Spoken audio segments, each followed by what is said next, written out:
how to add shape in CapCut PC.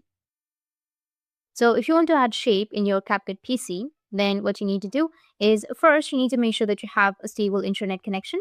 After that, you need to open up your CapCut. After opening your CapCut application, make sure that you've signed into your CapCut.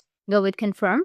After that, go and select project. Once you're on your project, you need to just simply go with import. Go and select any image or a video that you're comfortable with. Drag it to the bottom. And now you need to go with the text option. From the text, you need to go with the plus, add a default text. Here you need to go with the text which will be on the top right, and then remove the text and add a space. Once you've added a space, you need to scroll down a bit, and then you will find an option of background. Click on that background and then scroll down again and go with the background color. So in my case, I'll just simply go and select the pink color. Once done, you can adjust this box right here, increase the size if you want to. And this way, you'll be able to add a shape in CapCut. And if you have any questions, feel free to comment below. Thanks for watching.